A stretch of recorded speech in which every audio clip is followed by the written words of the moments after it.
اسمي دلول غدا السمشور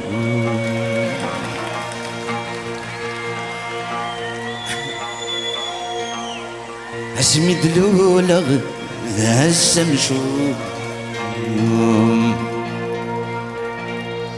ذك فوزي دي شمس الهموم لكنو ذيتي خير نرى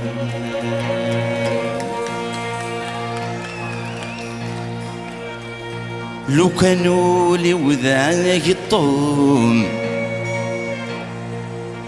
لو كانوا لي وذاك الطوم هثجرغ داخل الكانون لكن ورست تحسي صغرا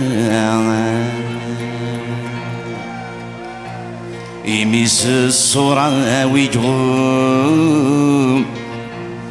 لابد زد جاف النوم يمور ذي سيان راع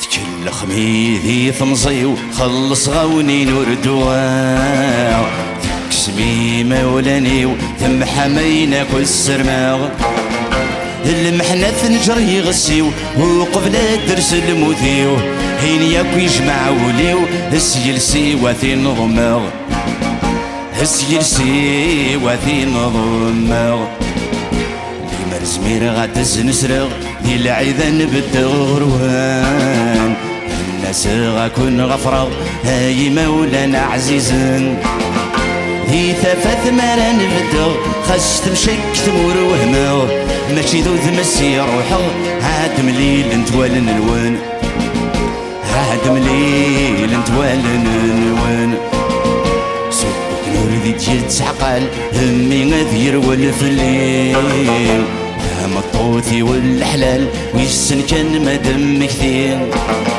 هذا سن السخربغ الشغال هذا سن يعرق ووال فكر ما نم يعقل تدر ثاد عجل ورين تدر ثاد عجل ورين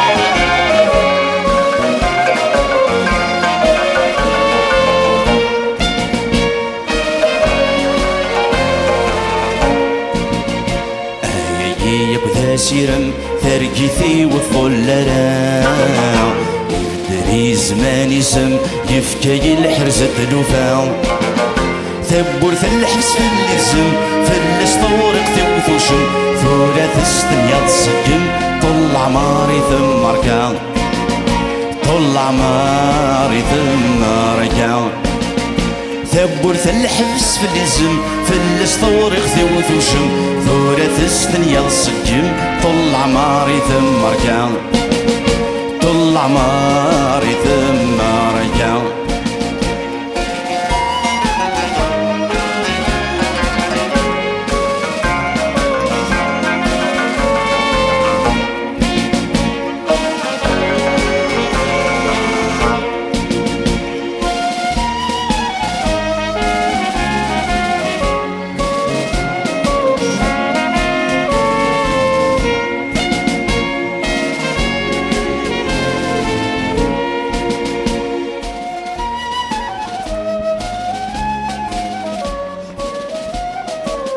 Monsieur le Président,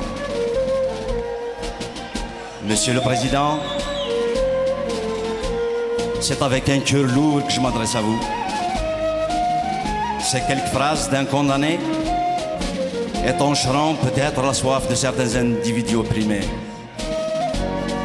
Je m'adresse à vous avec une langue empruntée pour vous dire simplement et clairement que l'État n'a jamais été la patrie. D'après Bakounine, c'est l'abstraction métaphysique, mystique, juridique, politique de la patrie. Les masses populaires de tous les pays aiment profondément leur patrie. Mais c'est un amour réel, naturel. Pas une idée, un fait.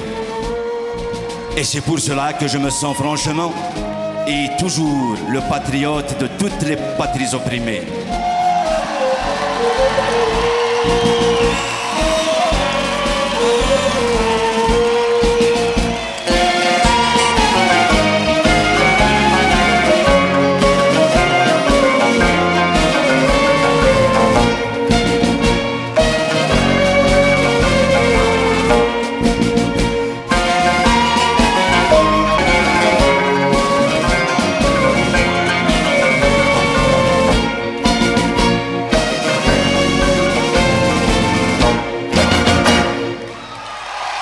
Merci.